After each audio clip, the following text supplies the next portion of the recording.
you guys doing? My name is Amanda, as in who's that? A man, duh. And I'm here to hopefully make it as your future wingman, duh. I got a bachelor's degree in the fine arts and a master's in the art of pickup.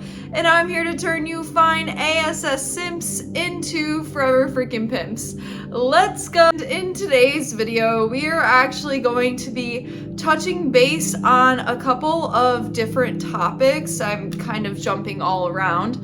But one of those topics kind of being what made me so insecure, right? Like I dealt with and still deal with to this day, however, it's gotten a lot better, but I've dealt with so much body dysmorphia and insecurities to the point where it isolated me for years.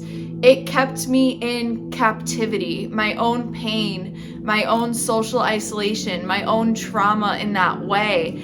And I really began to think about what made me care so much about my looks. Like, yes, it's this society. Yes, it's social media. But at one point, if you're anything like me, you were just an innocent kid having fun, not caring.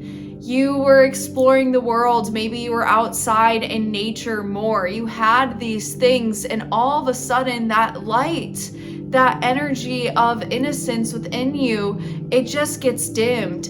And then you kind of have to think to yourself, when and how old and where was I when things really started to become over, in quotes, right? When I really felt like it's over to be in this society, it's over, it's over, it's over. And I thought back to my middle school experience. Me and my friends, we would go trick-or-treating every single year. And in this particular year that we went trick-or-treating, we actually took pictures, and this was like 8th grade, something like this, but we actually took pictures for the gram, right?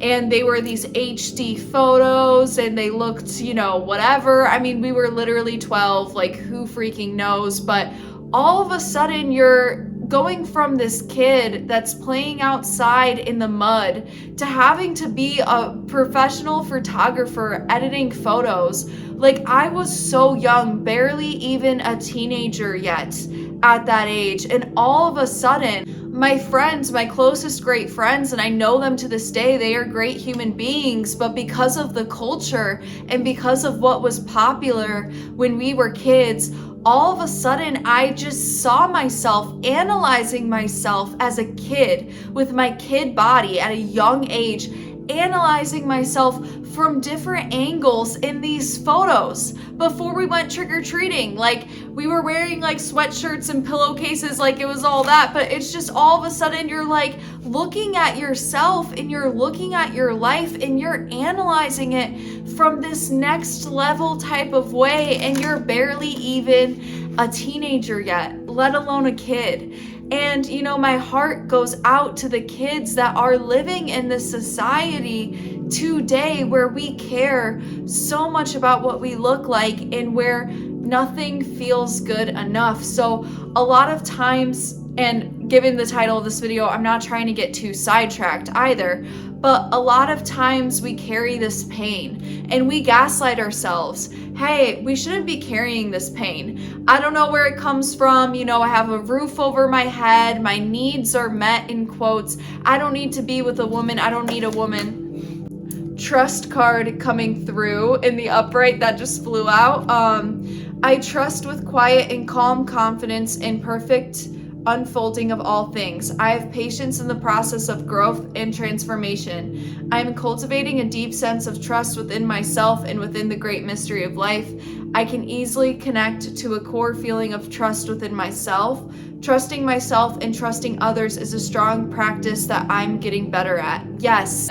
Going back to what I was previously saying before I got sidetracked, is that it can be so easy to gaslight yourself, and in a way society may even gaslight you at times, right? With this term male privilege, right? You may be feeling like, oh my God, there's no reason to be feeling my pain right now. There's no reason to be feeling my emotional suffering. I don't need a woman. I have all these things. All my other needs are met, you know, to kind of feel sympathy and to kind of feel compassion for myself in this regard and compassion for my starving inner child, it can be so easy to come up with excuses. You don't need that. You don't need women like that. You can scapegoat these things with different theories and ideologies, but the truth of the matter is that you need to sit with your pain. You need to sit with your pain, and you need to understand that you are not feeling this way for no reason. I really felt the brunt of comparing my body to other women's bodies at a child's